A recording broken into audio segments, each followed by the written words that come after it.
Hey, it's Simon here. Welcome back to the Real Writers Podcast, and as always, thanks for listening. Regular listeners will be able to tell already that this episode isn't going to take the form of my usual episodes, and I want to take a moment to explain why.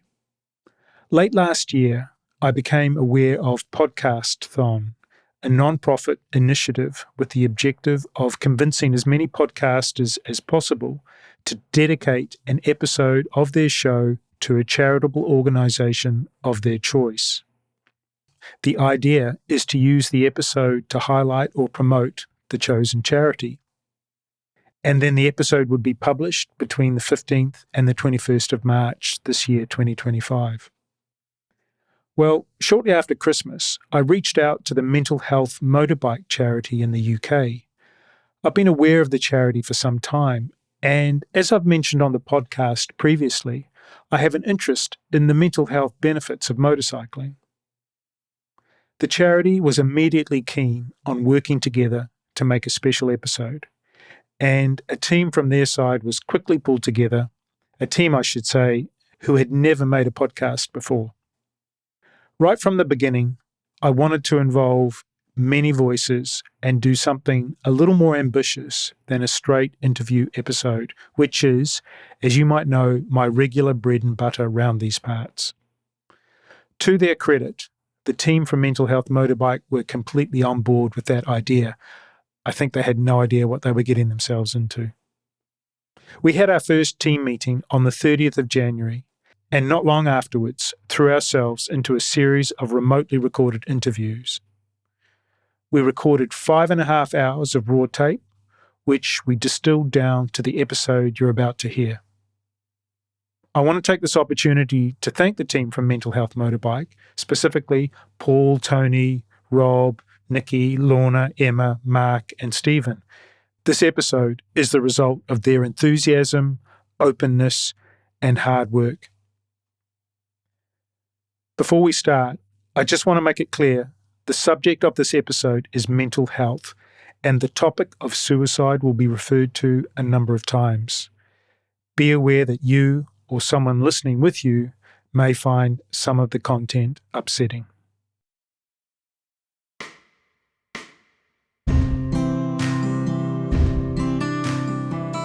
My first experience was attending the Staffordshire Classic Bike Show in spring of 22, and I saw the Mental Health Motorbike table with Paul sat at, and the name of the organisation kind of immediately grabbed my attention in that I've got mental health and it's been good or bad at different times, and I also had a motorbike.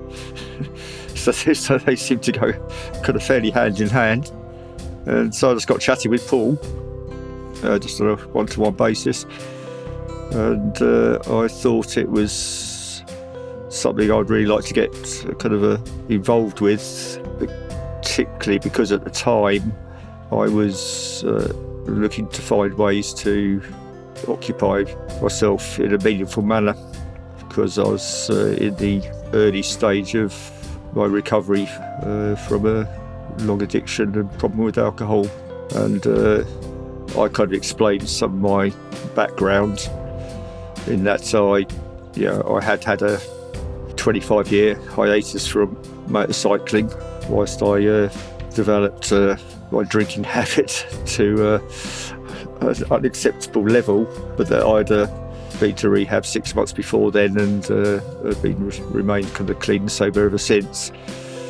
And so I was quite kind of honest up front, and I knew it was important as part of my recovery to occupy myself in a manner that was kind of healthy for my recovery, but also gave me some sort of satisfaction, some reward, some kind of purpose. But talking to Paul, he made there was no judgment at all upon myself presenting as I was. And in our discussion, we kind of mutually agreed really that addiction was just another form of poor mental health, and it was just the acceptance and Paul told me a bit of the background to the charity, why he set it up, and I just kind of walked away from that event kind of on a bit of a high, perhaps the wrong term to use for somebody in recovery, with light feet, shall we say, because I just really enjoyed our kind of probably 45-minute chat, and it was the highlight of my day, despite seeing a Ducati Hayward replica in person, which I'd never seen before. But otherwise, the highlight was speaking with Paul.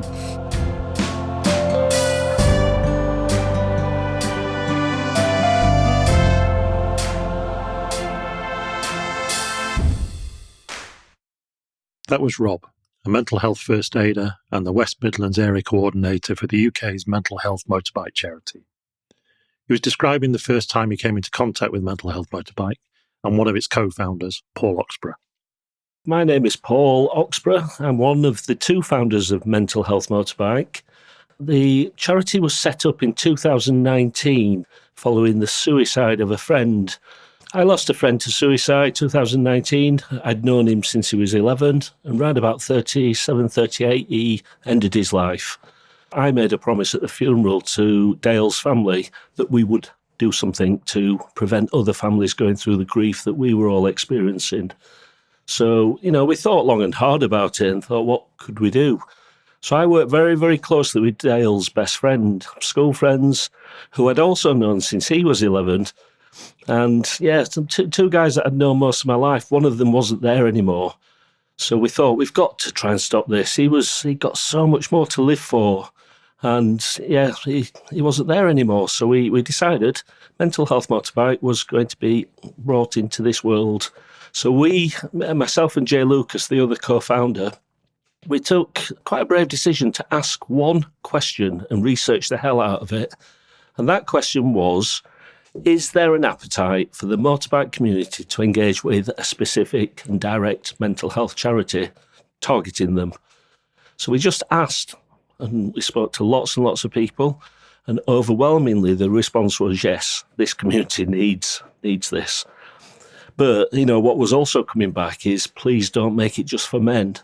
There's a lot of diversity within the motorbike community, so open it up to everybody.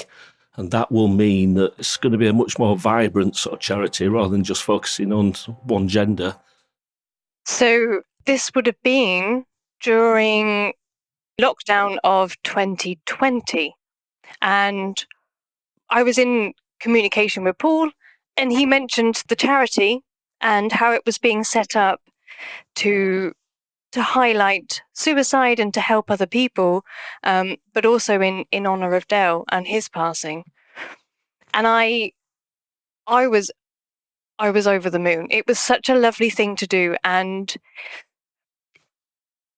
being aware of the impact of mental health, the stigma attached to it is overwhelming.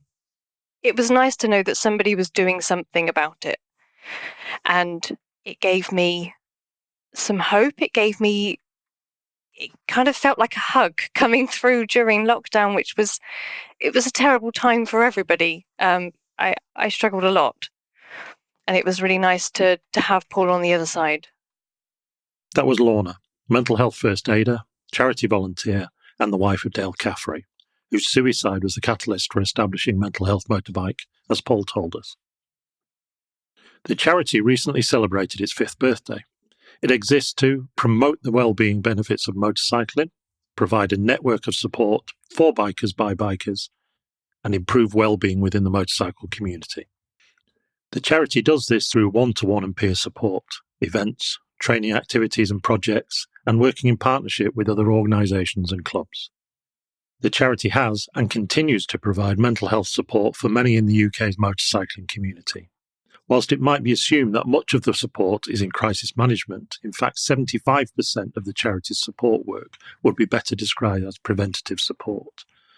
Rather than placing an ambulance at the bottom of a cliff, or even at the top of that cliff, the charity puts most of its effort into establishing an effective support network and practices some distance back from the top of that cliff. Central to the charity is the concept of the mental health first aider. Like traditional first aiders who provide immediate assistance for physical injuries, Mental health first aiders provide initial support, encouragement, and signposting for a person to identify and access sources of professional help and other support. I think it wasn't until just a few weeks ago where one of our volunteers actually mapped out with pinpoints on a map just where our first aiders are, that suddenly I got very emotional. You sort of think, why are you getting emotional? And I was thinking it through, and one of the original objectives was to have a mental health first aider in every town and city in the UK. And when you see it mapped out like that, 900 pinpricks on a map, it actually shows you that you're actually getting there, And we're not going to stop there. We're going to, because people, sort of move on. We're going to keep training people, because one of the ultimate aims with this charity is to break the stigma about talking about poor mental health. And we can only do that if people understand mental health and they know where they can turn for support. And if we can give support in a non-judgmental, safe, caring environment where you're not going to be laughed at, we stand a chance of breaking that stigma. And for me, what I would love to, sort of hold on to and keep is the grassroots feel of this charity. And I believe that, personally believe that the only way we can do that is to empower people in their own communities to take a lead. So, we have our regional coordinators. We create a framework for them to operate within. But what's really, really important is that they understand the area. They understand their bikers. They understand their community. And what we've got to do is take a bit of a leap of faith to let them get on and develop that. So it's not about sort of trying to keep hold of this. So for me, I see the charity as a very organic and evolving charity. And as it grows over the next few years, it will turn into something that might not be what the original vision was, but it will be a lot more meaningful for the support that we give. Another key focus for the charity is its peer support group, which, as Paul explains now, is actively moderated to ensure that it's a safe space for anyone seeking support. So one of the most critical and the most impactful things that we do is the peer support group. So this is an online group. We have some very strict ground rules and some tick boxes that people have to agree to and sign before they get in there. But once on the group, we've got a very strong team of moderators, and their role is to keep that group safe, to make sure that nobody's laughed at, nobody's sort of ignored, and people aren't judged. And what we actively encourage within that group is for people to share, lived experiences.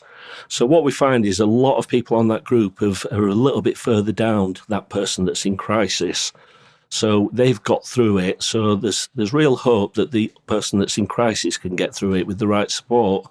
So we actively encourage our membership to help each other. Our job really as a team of moderators is to keep it safe. And within a strong framework, it means that people can help each other. And I think on our peer support group at the moment, which runs 24 hours a day, there's probably just over 3,700 bikers that are currently registered getting support on that group. And this is completely free. There's no costs to what we do. But that community, we have so many stories of people coming to us and said, that group has kept me alive. I think we had 4 instances at the recent Motorcycle Live event where people came over to say thank you. Without that group, I would not be here. And that's a very sobering thing when you consider why we set this up and the promise that we made at the funeral. Emma is another mental health first aider and charity volunteer. She describes her first experience of accessing the peer support group and overcoming her hesitation to share openly in that forum. When I first joined the charity, I found the idea of there being a lot of people that you were essentially opening up to quite intimidating. I think obviously you don't know people on there. Obviously they're vetted in some respect, but you don't know the people you're talking to. So at the start, I found it quite scary once the group started expanding. 200 members was one thing, but when you've got 500,000 plus, it felt quite, I don't know, you feel more vulnerable talking to that number of people. But having been on the group as long as I have and sharing some of the more difficult times I've had in detail, I've been not surprised, maybe pleasantly surprised by the support within the group. Obviously, some people will say things that are unhelpful, but not in an intentional way. That the support you get is overwhelmingly positive. And the great thing about the group and the fact it's expanded is that whatever difficulty you're having, it's very likely that someone else on there will have experienced something similar in some respect or be able to relate and can either provide support in that respect or at least some kind of empathy for your situation. And for Nikki, also a mental health first aider and charity volunteer, checking in with the peer support group is part of her daily routine. Yes, I look at it every day. It's one of the first things I do in the morning is I sit down with my cup of tea and I look at the support page. I look at people's posts because sometimes you get updates on somebody who's been struggling, or you see some artwork that somebody's done or a ride they've been out, all sorts of things. But I feel that that's part of my community. And so I check in every day. What's unique about our charity on the peer support group, we're discussing art, we're doing poetry, we're doing music, we're doing bike pictures, we're doing, if somebody's lost somebody to bereavement, we actively encourage them to come onto the group and share some stories and pictures of the loved one that they've lost and allow the group to carry you through those anniversaries and those dark days. And I think that for me just sums up, that I've had so many people on that group say, that has just been such an important aspect of being able to, because family are suffering. A lot of family members are suffering at the loss of an individual, but to go onto a separate space where they can talk freely about that person, is so, so important. So, yeah, not laughing, creating safety, not being judgmental. And what we start to do is recognise, this community, the bike community, is such an important one for society. And people don't really understand, just how much bikers give back. But when you start digging deep and you start exploring, you suddenly realise that they give so much back outside of motorbikes. Bikers supporting bikers is a characteristic behaviour within the wider motorcycle community, which the charity applies in its approach to supporting those in need. It's something that I've had all of my life as a motorbiker. Is if you see a motorbike broken down at the side of the road, you just stop. You stop and talk with them. You can't really sort of get them moving or tow them anywhere, but you can stop and make sure that they're not alone. You can make sure that there's not any issues. And that always fascinated me because very few other sort of motoring organisations or vehicles would do that. So we stop for bikes. But one of the things that we said as a charity, we're not just going to stop for the bike now. We are going to stop for that biker whose head's broken down. So that has become a very big central sort of cog within the charity. We stop for the biker and we stop if their head's broken down. And the reason we do that is the bike community do so much more for communities. They do the Christmas toy runs, they do the Easter egg runs, they do huge amount of fundraising for things like the air ambulances and emergency services, and they run the blood bike services. And this is a very, very special community that needs to be looked after. And we don't just deal with them in crisis, the people that are in crisis. We support the biker to stop them sliding into crisis. And that is a really important thing. The analogy is don't leave a biker behind. The charity actively promotes the well-being benefits of motorcycling, even to groups or organisations in broader society which are traditionally critical of motorcycling as an activity. A lot of doctors in that criticise bikes for, the catastrophic injuries that they cause. And, when somebody comes off a bike, it's not a pleasant sight normally. But what we're also saying to the doctors is look at it differently. Without motorbikes, people's mental health, 1.4 million bikes that are insured, people would be struggling a lot more with their mental health because they haven't got the outlet that bikes give when you go out for a 1 hour ride or 2 hour ride on it. It really puts you in a different Zen-like space. And, we as a charity have to start really researching this because so many bikers say, the bikes are my therapist. I don't need one. When I'm out on my bike, I'm in my happy place. I put my armour on, I get out on him, and I'm a different person. I am a different person. I'm strong, I'm solo, I'm zooming around, and yeah, my motorbike's my life jacket. He holds me up when nothing else can and nothing else does. He's always there. He doesn't always start, but he's always there. And he's my life jacket. Even after 40 years, I still get that buzz when I know that I'm taking the bike out. I know that there's a process that you go through. You start putting your gear on, you start checking your bike over, you start cleaning a few bits, you start thinking about your ears, you start thinking about have I got the right equipment, have I got some water, you know. And it's that buzz when you first start that engine and drive off. I still get a real buzz. That just hasn't disappeared. But there's something else as well, isn't there? When you put that helmet on, it's a very restricted view. It's a very restricted view looking out. So you get a very strange vision that's not replicated any other way. And I think it's really nice because you sort of take the bike, and then when you take the helmet off, wherever you park the bike, you're looking for other bikes. And the amount of times that I've not even got my helmet off before I'm speaking to the guy at the side of me or the woman at the side of me who's on a bike, there's a sense of connection straight away, which makes what we do very, very powerful. We use the motorbike as the secret weapon to get people talking, because we know that if you pull up the side of another bike, you're immediately talking. And a lot of men, as I said, find that initial ice-breaking, talking to a stranger, quite difficult. We don't have that problem, do we, within the motorbike community?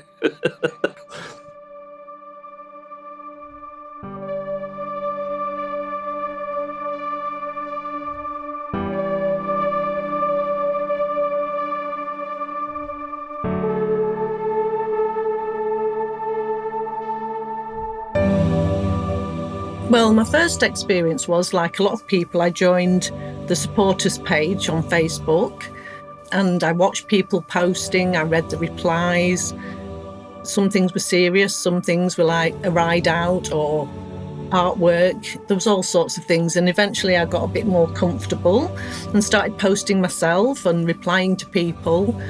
And then I started to go into a dark place, and I wasn't posting that on the page. I sort of went inwards on myself, as a lot of people do, and I didn't talk about what was really happening in my life. And then one February night, -5, I drove to a river and sat on the bank and took an overdose. And my intention was to just, when I got sleepy, just go into the water.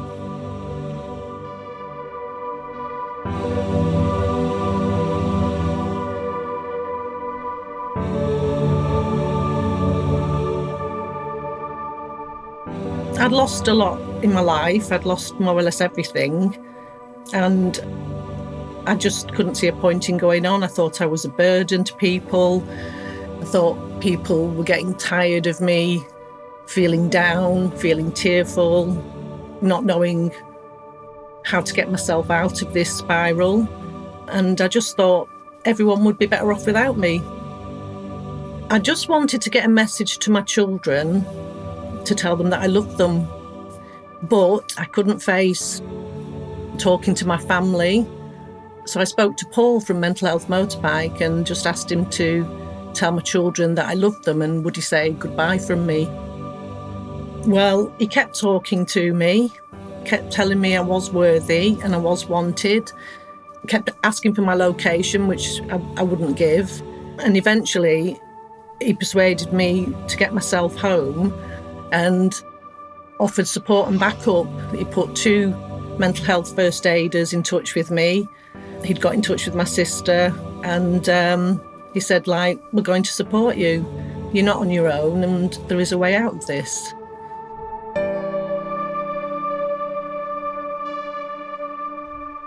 I think just having someone who wasn't family, who I didn't know particularly well, but I trusted, to just message me now and again, check in on me, told me I could message any time.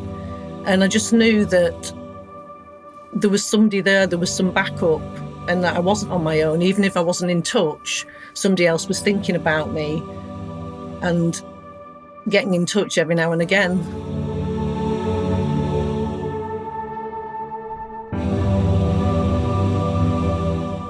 I think actually talking honestly about where I was, how dark that place was in my head, that I'd been hiding from people. You know, I'd come across as bubbly and chatty, an extrovert, but it was all a mask. Inside, I wasn't. I was alone, I was afraid, and I was very, very low. And I think talking to Paul, he sort of gets to the bare bones. It was like, how are you really feeling?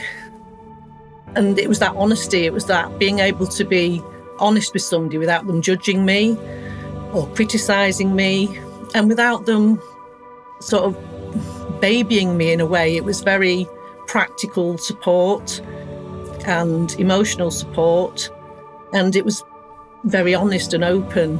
And I could be honest and open with him and the other two first aiders who were helping me. And I think finally being able to just say out loud the thoughts that were in my head and the feelings was a relief. It lifted a burden off me.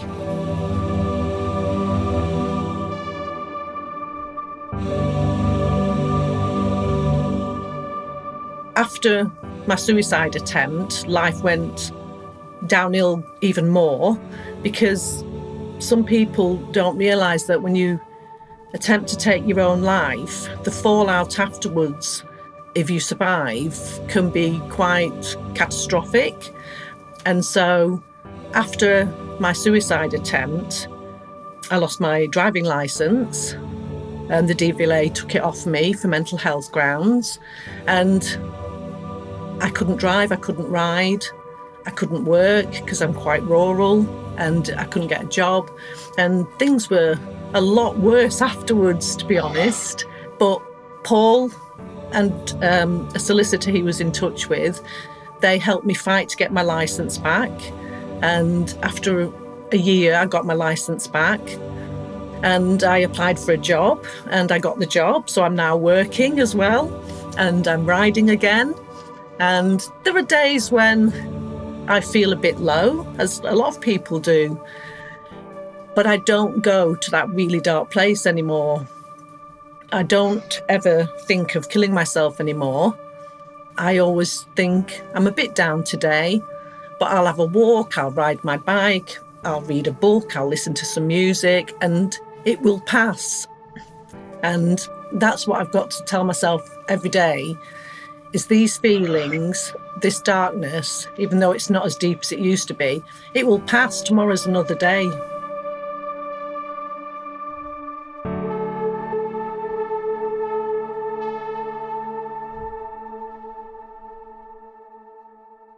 The charity's volunteers experience a tremendous diversity of interactions through their work supporting the motorcycle community.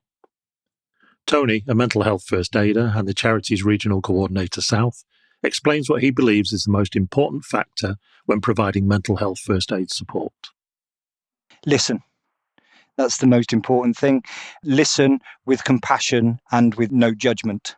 Yeah, that's the most important thing that any mental health first aider can do is listen, because somewhere in there is not necessarily the cry for help, but the ask. It's probably in there somewhere, or it might just be that the cuddle is required. And unless you open your ears, you've got two of these and one of those for a reason.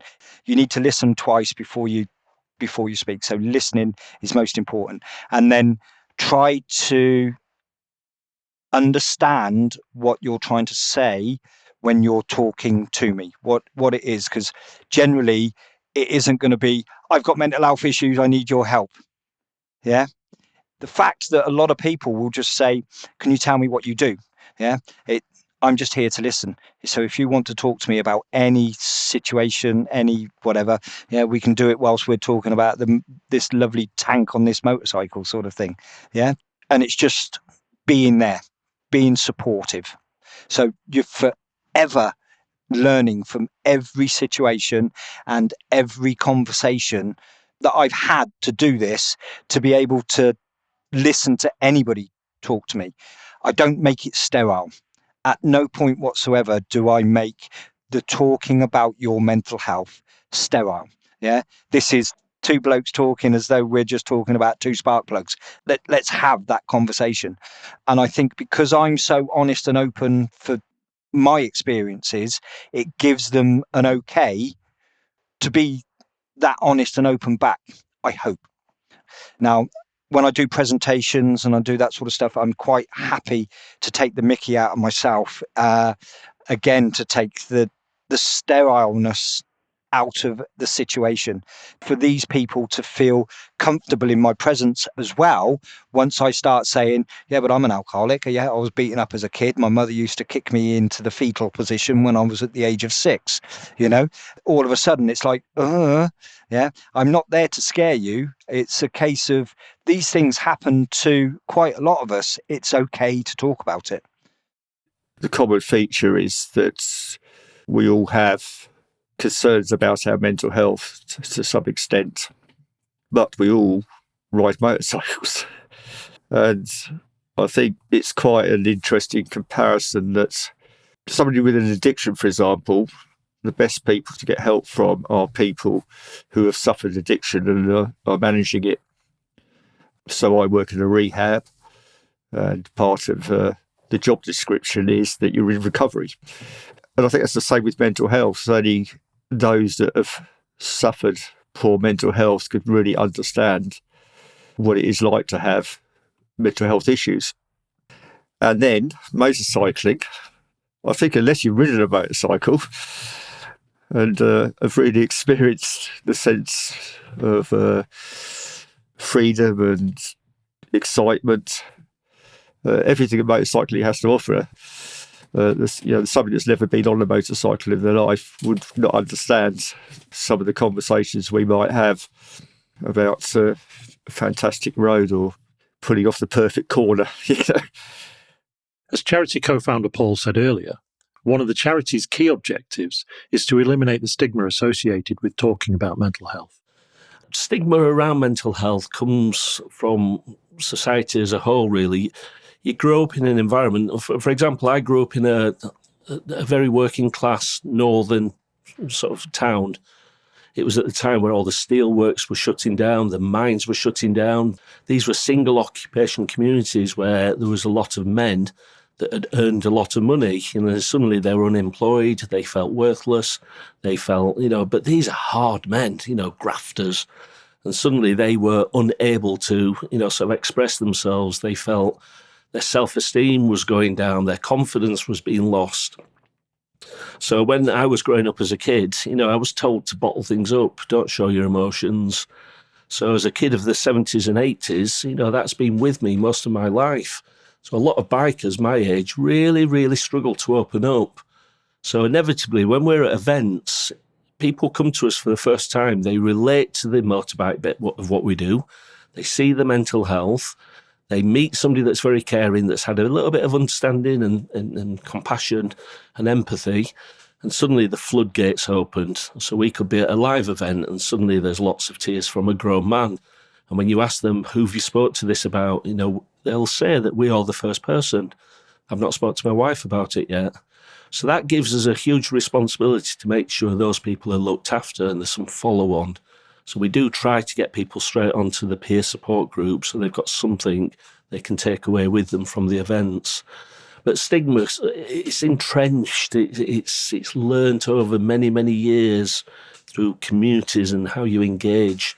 So what we've got to do is just, sort of say it's all right to have a good old cry. It's a natural sort of mechanism of the body. It makes you feel better. Anybody that's had a good cry normally feels a bit better afterwards. But giving a man, a middle-aged man that permission, it can be quite a challenge. I think, the only thing we can do is talk about it and be open to talking about it. Obviously, coming on a podcast, talking about it is something that I wouldn't have done a couple of years ago. I wouldn't have felt comfortable with it. But I feel like if you want to promote getting other people to talk about it and being willing to do so yourself is quite important. So I think that that's probably the biggest factor. I just think the more people talk, the more open people are, the more it becomes a normal conversation. So, if I had asthma and I talked about that, or I had diabetes and I talked about that, that would be fine. And I think we need to be in a society where you can say, my mental health isn't in a good place, and that's be a normal conversation, an acceptable conversation, and nobody is going to recoil or judge you. It becomes normal to talk about your mental health, whether it's in a good place or a bad place, because it fluctuates, but it should be a normal conversation. I talk to people on a daily basis about mental health, and the common theme seems to be, I don't want to talk about it because I don't want to appear weak. I had this conversation this morning, and it really hurts, and I feel so sad that we still live in a society where talking about the struggles of life seems like a weakness, when actually, when we look at life, it's much harder now than it ever has been. The pressure within us to abide by a society that we don't really understand why we're doing it is causing us all these anxieties and self-doubt and all these worries that I don't believe need to be there if we were all open and honest with each other. But there is this huge stigma that says, no, I must get on with it. And we highlight men because the statistics show that it is, men suffer the most. But women suffer. It's hand in hand. And I think that as a charity that is trying to break the stigma, the biggest challenge is finding a way of normalizing the language around it, is normalizing that we all have mental health, but it's how we juggle it and how we manage it that identifies the weaknesses or the spots that we need to work on. And I think that's, the biggest challenge that we've got is just telling people it's okay. It's there and exists, and we're here to help. You don't have to do it on your own.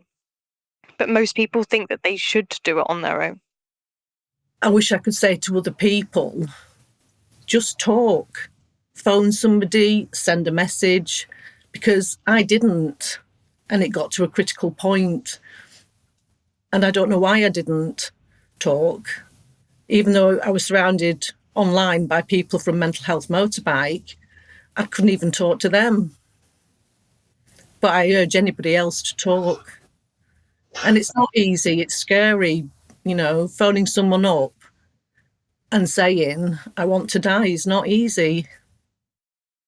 To be effective, the Mental Health Motorbike charity has set clear objectives for itself. But as Paul also explains, it's the charity's volunteers that have been and will continue to be the key to the charity's success. We took an active decision over the last probably 18 months that we would focus on 4 things. The first one would be doing lots of events. So last year we did over 200 face-to-face events. The second one was to keep training first aiders. The third one is to build the financial security of the charity. And the fourth one was to build the team. And if we stuck within those 4 objectives, anything that came in, we could say, unfortunately, it's not the time, it's not fitting these objectives. And it's the first time with anything like this that I've been so strategic. But that all goes down to the team that's now running the charity. They are very strategic. We've got some amazing trustees, and we've got some incredibly skilled regional coordinators, and they come from all walks of life, and that's what makes it very, very special. Once they lock in and resonate with this charity, they start sharing the skills that they've got. So, somewhere within our network, we can cover all the bases, and that means that the charity can really grow. Not surprisingly, the charity's volunteers get tremendous satisfaction from their voluntary work. And it's also an important contributor to their own personal development and their mental health well-being. People assume that we're just there like superheroes looking after people, but so many of us, that are working at this level are also using the charity. When I set this charity up, I wasn't in a particularly good place. My mental health was sort of struggling, and I'd, saw lots of bad thoughts. And ironically, it took the loss of a very good man, for me to set something up that's actually carried me through those dark years. And I think it's a very sombering thought. When I start exploring it, it makes me very emotional. But, so many of us that work with the charity also find a huge benefit from being part of that, because you're working with the best of humanity, people that really care, people that will not laugh at you, they will take you serious. And I think that's what we've created, is a family, the way we can trust the people around us, because they're awesome. The most fulfilling thing I see is seeing people and talking to people. That's what I find the most fulfilling. If out of everybody that I talk to, everybody that I meet, if one person out of 4 years of doing it or whatever, if one person has gone away and potentially used my advice and made their mental health situation better, it was worthwhile doing all of that time. So it's the smallest thing to give me the biggest fulfillment within it. One person, that's all it takes. The way that Mental Health Motorbike has come into my life and I've been able to be a part of it, it's changed my life. It's changed my life for the positive. It's given me a reason to fight, I suppose, for something that I believe in. And I didn't understand how much I believed in mental health and bringing awareness, helping people with it, and how much it impacted my own life. So being part of the charity, going out and volunteering and seeing how the charity works at the events, it's kind of stoked a fire within me. And it's been amazing to meet all the, so many people that work with the charity and volunteer. That's been the biggest highlight of the past few years, is seeing the magnet that it is for some incredible people to come together. The trustees, the coordinators, and the volunteers across the whole sector. When trying to help somebody who was asking me for assistance or guidance, I was not particularly confident, and I was quite scared of saying the wrong thing, I suppose, and potentially making matters worse. And what the mental health first aid course did was provide me some reassurance. It provided some tools to use, some quite simple tools, but the greatest thing I got out of it was it gave me confidence to talk with a little bit more understanding of the direction to take when people are, asking for help. So I'm a lot more willing to get involved with kind of perhaps conversations I would have shied away from, not from my personal perspective, but because I was worried about potentially making matters worse for someone else. But it's not a skill you can teach. It's something you learn. It's helped with my confidence. It helped me during times when I felt incredibly low and isolated, where my own mental health was hitting a rocky, I don't want to say rock bottom, because I've been to rock bottom and so many times, but it can always get worse, which is, I think that's one of the most hardest things about our mental health. Just when you think that it's bad, it can get even worse. And the charity has given me something I can lean on in times of really hard moments. So going onto the Facebook page and seeing how other people are coping, and just the wise words of wisdom that come from other people, and the reassurance is enough to see it through another day, to keep going, to keep fighting, and to keep the hope that it will get better and things will be okay. So the charity for me personally has helped enormously. It's given me a healthier relationship with Dale, that I can look back and see all the good memories, look back and feel that love that I had with him, rather than the shadow of which his death had cast over the relationship. And I struggled with that at the beginning. I think because of the nature of it, you get left with all these unanswered questions.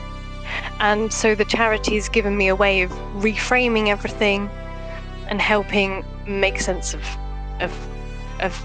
well, I don't want to say the word everything again, but it has. Like, it's really helped. And meeting everyone and being a part of it and being welcomed, I think that gave me a huge confidence boost in terms of just being me was enough.